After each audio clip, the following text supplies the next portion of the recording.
Hi, I'm Jeff Sikkenga, Executive Director of the Ashbrook Center, and this is The American Idea, coming to you from Peter Schramm's library in Ashland, Ohio. Hi, and welcome to this edition of The American Idea. On this episode, we're going to be talking about one of the most important speeches by an American president, Abraham Lincoln's second inaugural address, given on March 4th, 1865. And to join us in that conversation today and help us understand the meaning of this really important address is our old friend. Welcome back, Professor Lucas Morel. He's the head of the politics department at Washington and Lee University in Lexington, Virginia.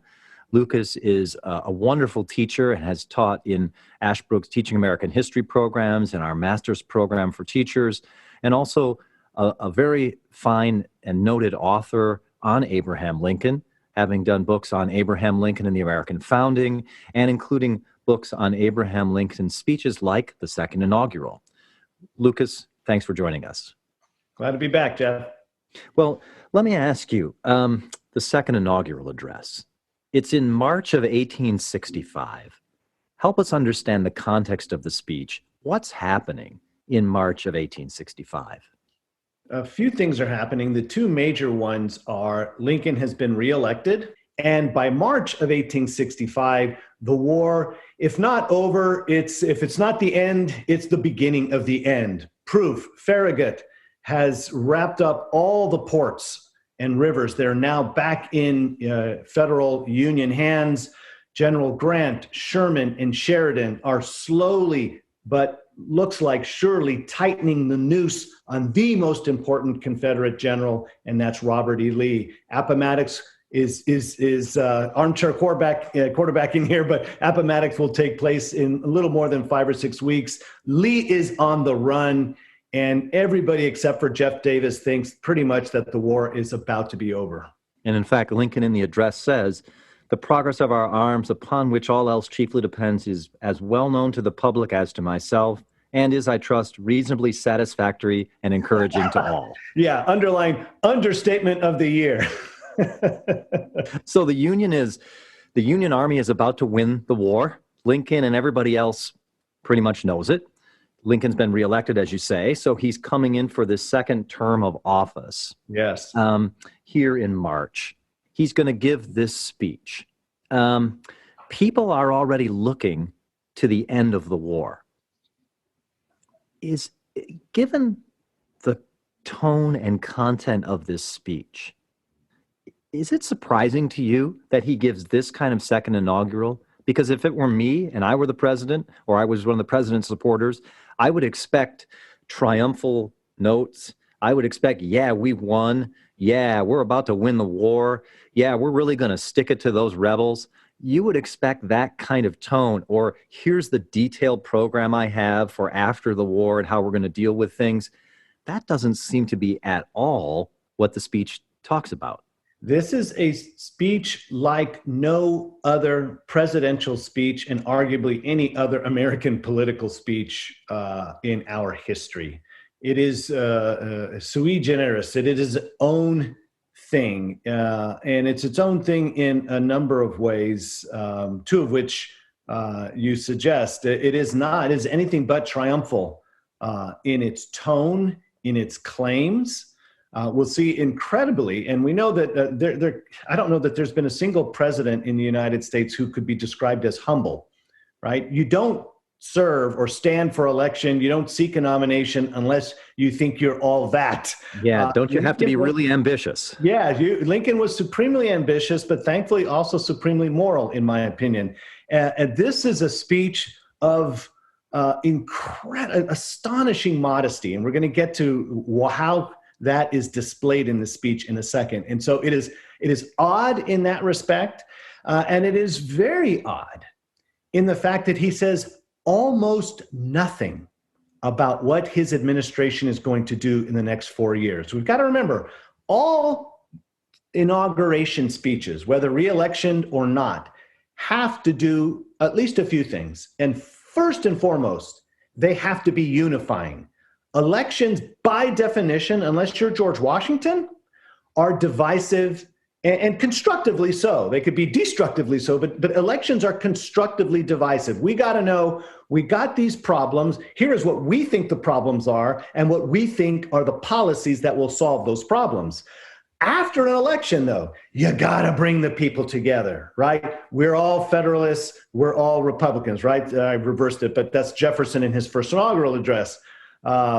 And so we should be looking for unification in this speech. And Lincoln, let's just say he sets the bar very high for himself in how he will attempt to forge a unity of the country. But most especially, they need to be, at least in broad strokes, spelling out, as we call it today, the vision thing. Where are you now, as the successfully elected president, where are you going to take us, especially if the war is all but over? What is peacetime America going to look like, given the fact not only that we have been at war, it's been a peculiar war, it has been a civil war, if wars can be civil. We have been shooting at each other. Just because we stop shooting, does that mean the hearts and malevolence behind those bullets and bayonets have suddenly become reconciled? So we're going to find that in this speech, Lincoln does attempt to unify, does attempt to spell out a future, but the way he does it is very peculiar. And as I say, he sets the bar very high for himself. In short, what Lincoln does in a little more than 700 words is he tries to forge a common public memory of the recent past, the last 4 years. And unless he is successful in doing that, it will be a very rough future for the country. So the speech, as you mentioned, is 700 and some odd words. I think it's only 4 paragraphs, yes. Right? So it's a short speech. Sometimes presidential inaugurals go on and on and on and on. Lincoln Gettysburg Address, only 200 and maybe 72 words or something. And then this speech, only 700 words. So Lincoln had this amazing ability to say a lot in a very few words. Indeed. He seems to be doing that here again with this speech. Yeah, just to mention briefly here, I think he learned something from his composition of the Gettysburg Address. In the same way that the Gettysburg Address devoted a paragraph to the past, then a paragraph to the present, and then a concluding paragraph to the future. This speech as well, after he gets through the preamble or the preface of the first paragraph, the second, third, and fourth paragraph follow the pattern of the Gettysburg Address. He takes us back 4 years to the condition of the country, to say something important about that, to make some observations that he thinks will be helpful, to then look at the most important thing. I'm calling it the present, but it's essentially the last 4 years, compressed into their moment on March 4th, 1861. What is the culmination or the fruition of what has happened in the most recent past? That's the present. And then the final paragraph, which is really just one sentence, he gives one sentence about what this speech should have devoted all of its time to, if it was a traditional inauguration speech, which is to the future. Now what? And the what in everybody's mind is one word: reconstruction, a word he doesn't even use in the second inaugural. Amazing. So that's amazing. We can read this as past, present, and future, as you say, following that same structure from the Gettysburg Address.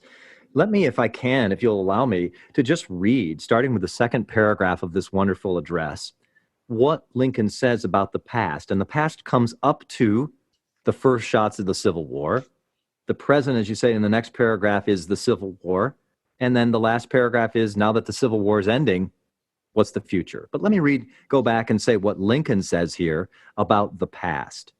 He says, on the occasion corresponding to this 4 years ago, his first inaugural, all thoughts were anxiously directed to an impending civil war.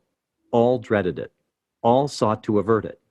While the inaugural address was being delivered from this place, devoted altogether to saving the Union without war, insurgent agents were in the city seeking to destroy it without war, seeking to dissolve the Union and divide effects by negotiation. Both parties deprecated war, but one of them would make war rather than let the nation survive. and the other would accept war rather than let it perish. And the war came. Help us understand this first paragraph. Yeah, and I'm glad that you read it, because in the hearing of it, certain words and a certain theme should come to mind. The word I'm thinking about is all, both.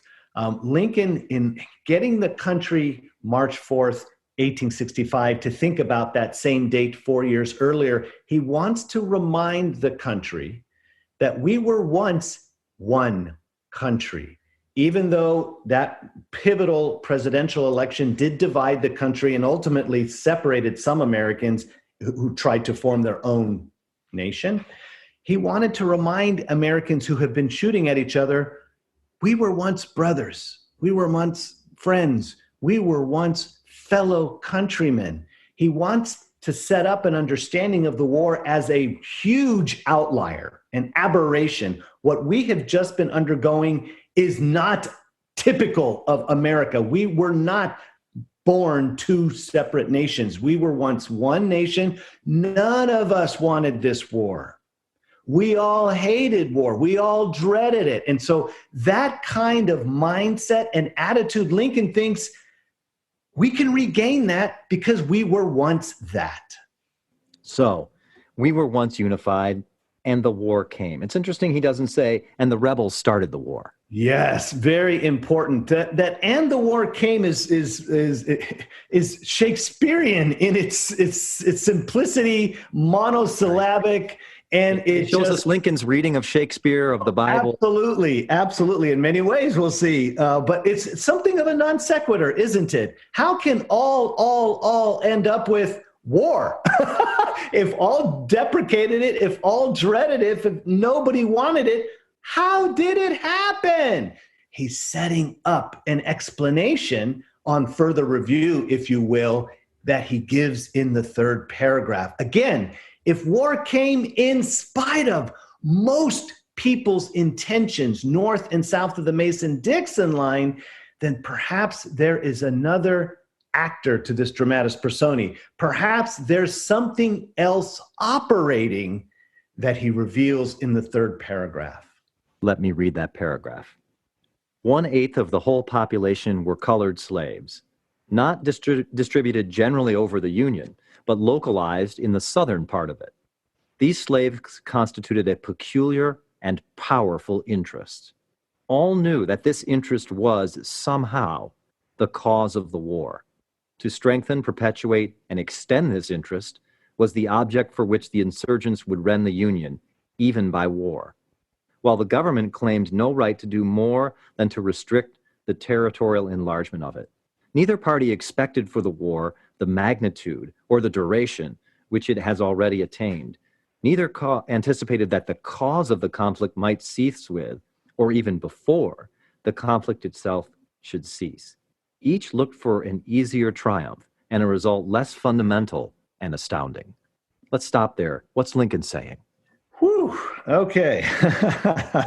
The thing he does not mention in the second paragraph, one of the things he doesn't mention in the second paragraph, he finally mentions at the outset of the third, which is slavery. The second paragraph told us that one of the parties would make war, whereas Lincoln would accept it, but we don't know why. If all didn't like war, why did one of the parties, and notice he doesn't identify the parties as North and South, he will do that only one time in the third paragraph for a very specific reason. But in the second paragraph, we get a war, but we don't know why. All we know is somebody really doesn't want the Union to continue, but we don't know what's wrong with the Union. Turns out, slavery on one side is the thing that was so important. It was even more important than perpetuating a union that had been in existence since the Revolutionary War. And so that Lincoln introduces slavery, and we'll eventually we'll see another actor introduced in a moment. But at this point, Lincoln, I want us to notice here, doesn't divide the country into sections. He says he wants to minimize the divisive element, calling it insurgents. And of course, he's exaggerating here because those insurgents actually represented ultimately Americans in 11 states. Right. But he says this interest, the slave interest, was somehow the cause of the war. I mean, here's Abraham Lincoln saying to those who would ask, what really was the cause of the war? Abraham Lincoln makes it clear here, it was slavery. It was slavery, but the pivotal somehow is the thing that makes you pause. Why didn't he just say slavery caused the war? And we'll see that he doesn't just flat out say slavery caused the war, because he himself in his first inaugural address said he wasn't going to touch slavery where it already existed. Lo and behold, he emancipates them on January 1st, 1863. Of course, the context that's different is at that point in time, we've been at war, whereas at the first inauguration, we were, at least broad strokes, still at peace. All right. What is this other force that's at work? He goes on to say, thank you. Both read the same Bible and pray to the same God, and each invokes his aid against the other. It may seem strange that any man should dare to ask a just God's assistance in wringing their bread from the sweat of other men's faces. But let us judge not, that we be not judged. The prayers of both could not be answered. That of neither has been answered fully. The Almighty has his own purposes. Full stop. That for me is the fulcrum of the speech. The Almighty has his own purposes. So Lincoln now introduces, if you will, a third party. If the war is between two parties, roughly, North and the West, of course, contra the South, slaveholding states, not all of them, 4 of the so-called border slave states, Maryland, Kentucky, Missouri, and Delaware, have remained loyal to the Union. Lincoln says, guess what? These last 4 years, we cannot understand them unless we understand that there has been a God active in superintending what we mere mortals believe was simply the product of our own intentions. It turns out, and the war came, makes it seem like, that war is a person in and of itself. It turns out the war is an instrument, perhaps, we'll see that Lincoln uses this important word, suppose, but it turns out that war might well have been the intention of a third party, namely this superintending divine being that Lincoln himself says both sides believe in. Both sides wanted to say, the South wanted to say, God's on our side. The North wanted to say, God's on our side. The abolitionist says, God's in favor of freedom. The slaveholders say, God is in favor of slavery. Yes. Everybody's reading the same Bible, and they're drawing different conclusions from that same sacred text. Another non sequitur, right? When you say both read the same Bible and pray to the same God, you should not get the following. Each invokes his aid against the other. Shouldn't you, reading the same Bible and understanding the same God and therefore praying to that same God, come to the same conclusion? Apparently not when it came to the institution of slavery. We did not come to the same conclusion. And that's the mystery. That's the conundrum that is America. And that is what Lincoln is trying to unpack in only 701 words. And what's amazing to me looking at this is he could have said, and those guys were clearly wrong. Yes. Yeah, and God's clearly not on their side. That's idiotic. He's on our side. The farthest he goes is to say, it may seem strange that any man should dare to ask a just God's assistance in wringing their bread from the sweat of other men's faces, but let us judge not, that we be not judged. That seems to me, again, a quote, if I'm not mistaken, from Scripture. It's from the Sermon on the Mount, Matthew 7, verse 1. And he's also quoted or alluded to Genesis 3 when he talks about wringing one's bread from the toil of another man's, however he puts it, wringing the bread from the sweat of other men's faces. That's an allusion to Genesis. This is an interesting speech biblically, shall we say, because Lincoln, who was fond of making biblical references, usually would devote himself either to the Old or the New Testament. Here he quotes on several occasions both. And later we shall read, he actually gives us a literal quotation from the book of Matthew. So we have this situation where both sides think God is on their side. Lincoln says, well, if a just God is on anybody's side, he would probably be on the side of those who oppose slavery. But he says, but let's not judge, that we be not judged. The Almighty has his own purposes. Then he goes on to say, quoting, woe unto the world because of offenses, for it must needs be that offenses come, but woe to that man by whom the offense cometh. If we shall suppose that American slavery is one of those offenses which, in the providence of God, must needs come, but which, having continued through his appointed time, he now wills to remove, and that he gives to both North and South this terrible war, as the woe due to those by whom the offense came, shall we discern therein any departure from those divine attributes which the believer in a living God always ascribed to him? Help us understand here. This sounds like Lincoln the theologian, Lincoln the preacher, Lincoln the minister. Exactly. Frederick Douglass said that was no state paper, that was a sermon. Associate Justice Clarence Thomas, in fact, has referred to the second inaugural as Lincoln's Sermon on the Mount. How do we understand this? I mentioned modesty earlier. Remember that Lincoln said, neither anticipated that the cause of the conflict might cease with, or even before the conflict itself should cease. Lincoln is acknowledging that he himself hadn't intended for emancipation to take place, let alone abolition that will follow the 13th Amendment that he supported, which was passed finally by the House on January 30th by the required 2/3 majority and is now making its way through the states for 3/4 ratification, which Lincoln will not see, tragically, because of the assassination, but will happen in December. So Lincoln himself is saying the way things are going with slavery itself, it's not something I anticipated or intended, and it's certainly not something that my adversary anticipated. Conclusion, he says, each looked for an easier triumph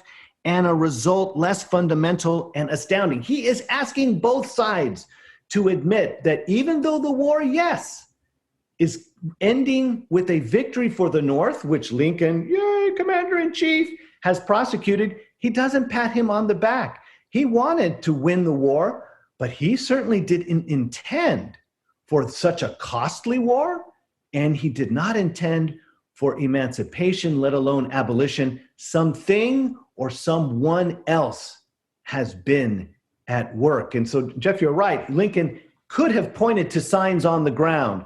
Slavery almost gone, a war almost over with a Union victory, and said, yes, we did it, go us.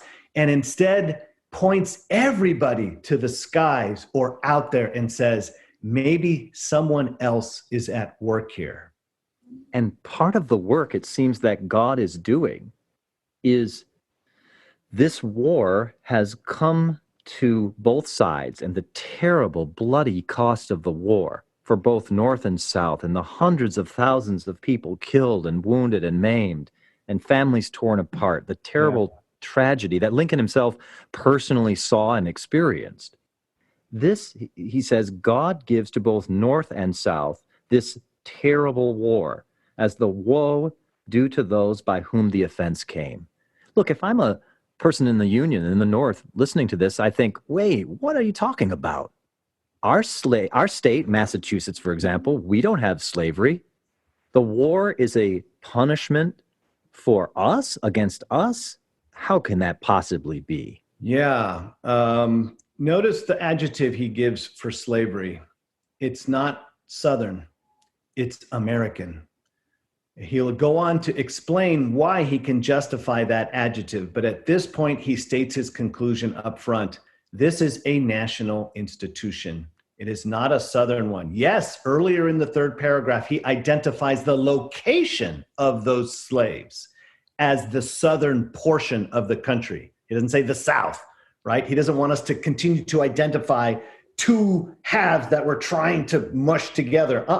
The southern portion of a whole, of a country, of a nation. Yes, that may be where the slaves were located, but who benefited from that slave labor? Where did that cotton get refined? Where were those mills? Where are the backs that are wearing those woolen goods? They aren't just south of the Mason-Dixon line. They are in the north. Who's building those ships that is carrying most of that raw cotton to the United Kingdom, where it will come back as finished goods? Who built those ships? That's up in New England. And so Lincoln wraps all of those facts up into that one adjective, American. And so if slavery was something that, if you will, was something that the nation benefited from, and if it turns out God believes that was something no one should have benefited from, but in his wisdom beyond ours, he tolerated for a while, then the woe is going to be on those who benefited from it, and that is both North and South. So then he goes on to say, fondly do we hope, fervently do we pray, that this mighty scourge of war may steadily pass away. Yet, if God wills that it continue, until all the wealth piled by the bondsmen 250 years of unrequited toil shall be sunk, and until every drop of blood drawn with the lash shall be paid by another drawn with the sword, as was said 3,000 years ago, so still it must be said, the judgments of the Lord are true and righteous altogether. Wow, that is without question not just the most harrowing passage of the speech, but the most harrowing passage of any speech by an American president in our nation's history. Let's remind ourselves, Lincoln does not claim he knows this is what God is doing and has been doing in the war. What he is trying to suggest here, if we shall suppose, he's suggesting perhaps this is the best way as a nation we can come together after a warring nation against ourselves. Perhaps this is the best way to understand what we've been undergoing. And that is a punishment. Scourge. You don't use a scourge on an animal in the field. A scourge is an instrument of punishment, of torture. It's a cat o' nine tails to the back of a man who has done something very grievous and wrong. Lincoln is trying to contextualize 4 years of blood and treasure lost and spent as a result of a war in the context of something that has been happening to a distinct people on American soil, not for 4 years, not for 40, but for 250 years. What kind of toil? Unrequited. We have been stealing as a people from a particular minority of us for a quarter of a millennium. So yes, you lost a son, a brother, a father in this war. Yes, for 4 years, these horrible things you have been undergoing. How long have Black people on American soil been undergoing their own torture and loss? Not 4, but 250 years. So what Lincoln is saying is, think about this 4 as not 4 long years. Think about it, in fact, as a very short time. And in fact, I've always, not always, but I have come to the conclusion that this is a speech not just about God's justice. It's a speech about God's mercy. We're going to see that you can't get to the 4th paragraph. The most famous line is in the 4th paragraph. You can't get there without getting through this tough part of the 3rd paragraph. So this tough part is, we hope the war will be taken away. This war is a punishment from the living God. Yes. For our sin of slavery. We hope and we fervently pray that the scourge of war will be taken away. And of course, then there might be people listening to the speech who say, then we should sue for peace right now. And we should end this war right now. Let's stop it. This peace party. And it was strong, as you know, in the election of 1864. And Yes. Lincoln's response to that is no, the war will go on until it's over, until we win. Until And it could be another 250 years if that's necessary. if God wills that it continues. So he reminds us that, yes, the war is all but over, but it isn't completely over yet. Lee is still on the run. We don't know that he's going to surrender. We don't know that he might not head to the hills and for several more years have renegade guerrilla soldiers here, there, what Union soldiers experienced in the Shenandoah Valley, right? We don't know exactly how this war is going to end. It could continue.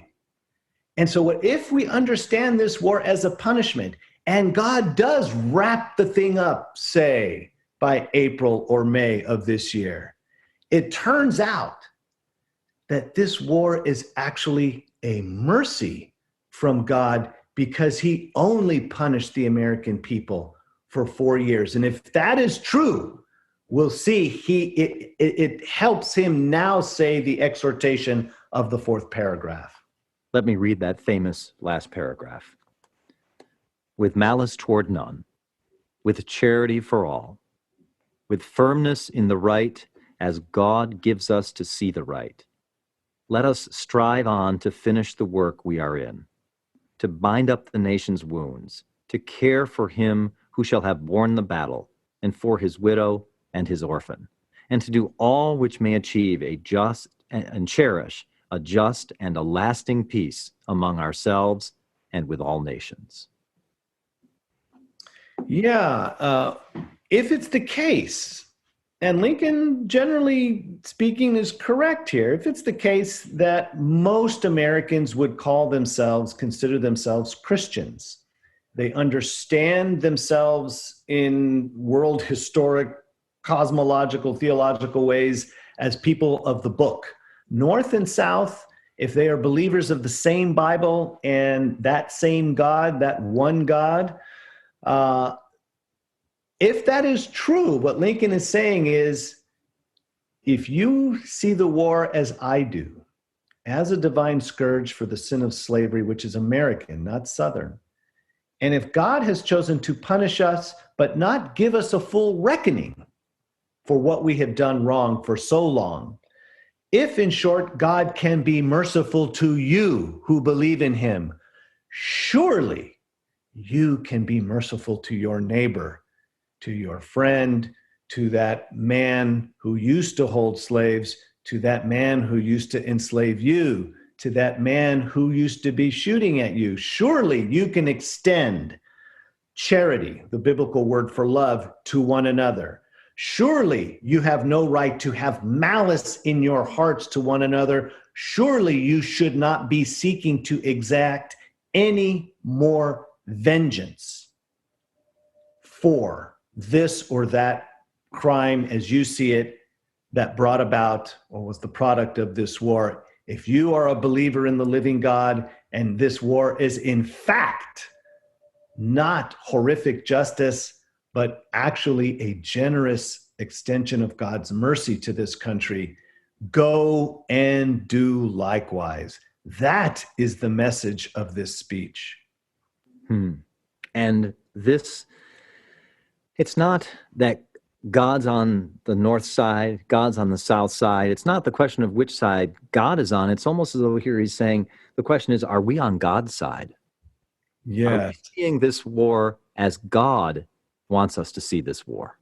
And Lincoln thinks he can afford to present it that way precisely because he himself did not consider that slavery needed to be gotten rid of sooner rather than later. He was content to get rid of slavery over time, as he put it, on the course of ultimate extinction. He, as a Republican in March of 61, said, we only argue and campaigned successfully on the notion that we believe Congress could ban it in the federal territory so that over time, eventually the southern states would give it up according to their own prudential lights, as it were. Turns out God had other things in mind, even those that Lincoln did not see. He gives this wonderful letter a couple of weeks later to this political operative named Thurlow Weed. Yeah, I mean, because I just have to tell you, Lucas, this is not the tone that you would expect. And I don't think there are going to be a lot of people who say "rah" at the end of this speech. It leaves us thinking. It leaves us contemplating, what have we done wrong? Yes. How can we act toward others without being self-righteous ourselves? It's not the kind of triumphalist speech that political people want to hear. No, it's in fact what he makes explicit in this letter to Thurlow Weed. He says, I essentially announced that there was a difference of purpose between all Americans and the God they claim to believe in. But he says, if there's any humiliation in it, and by that he means if anybody had been humbled by this message, I was the first one humbled as I came to conceive it and now decided to deliver it. I would, in other words, not deliver this unless I was the first person in line to now have to act in accordance with my own exhortation. I am going to practice what I just preached. Surely you can do the same. What about after the war? Tragically, as you say, Lincoln is assassinated. Tragically for the country, this vision of America and the American idea coming through the Civil War and giving birth to a country based on malice toward none and charity for all, Lincoln can't see that. Reconstruction happens after the war. The American idea is still continuing to be debated and disputed. What does this help us understand, this last paragraph, about Lincoln's vision for the country going forward in the future? As I mentioned earlier, he only devotes this final sentence to what we would have expected have been the sum and substance of the speech, which was, what are going to be the details of Reconstruction? He would go on in April to give that sort of speech, what's known as his last public address in April 11th, I think, 1865. It's not literally his last public speech, but this speech, notice, he gives no details. It's all about, what is it that I know we are going to be and need to be doing in the short run under my new second administration?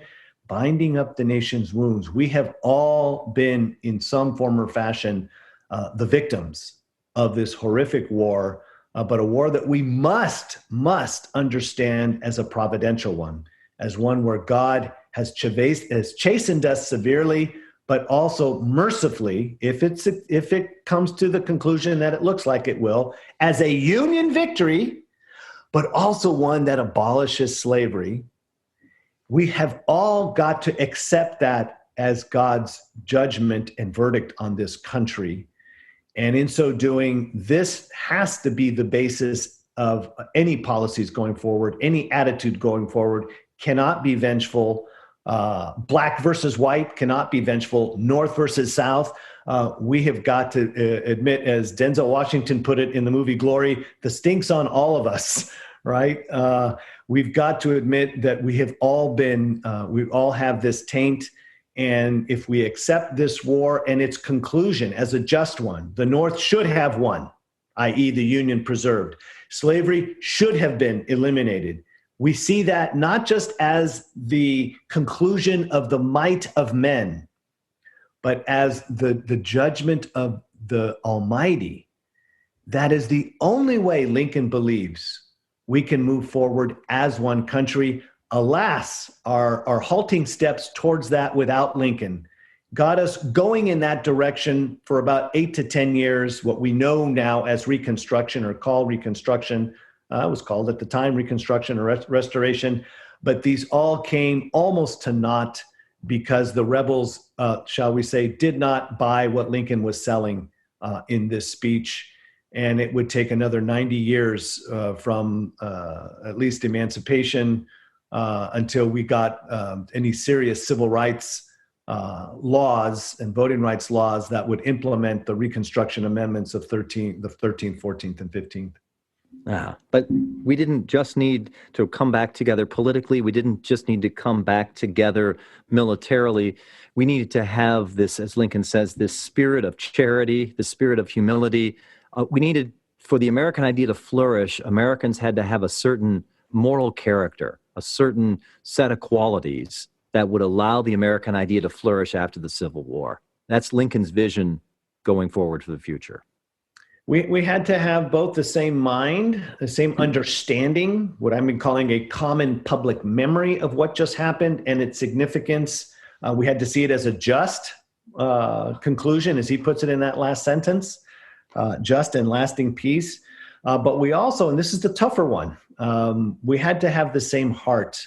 And that's something you can't change overnight. And that would be something I would believe Lincoln, through his rhetoric, would have had to be cultivating and shaping and influencing over the next 4 years. And who knows, if that work wasn't done, who knows, Lincoln might have been the first president to serve not just 2 terms in a row, but 3. It might have taken a 3rd term for that work to be sufficiently completed. But it was a crazy maker either way. Lincoln understood that his 2nd term was going to be, in certain ways, even more difficult than the first. Right. Wow. Thank you, Lucas, for those insights into the American mind, the American heart, and especially the American idea. Thank you for joining us for this conversation. We really appreciate it. Wonderful to be here. Thanks for joining us for this episode of The American Idea, a production of the Ashbrook Center. If you enjoyed this episode, please give it a 5-star rating and review on your platform of choice. Subscribe for more at ashbrook.org/American Idea Pod, and follow us on Twitter and Facebook at AM Idea Podcast. From the Schramm Library in Ashland, Ohio, I'm Jeff Sikkenga.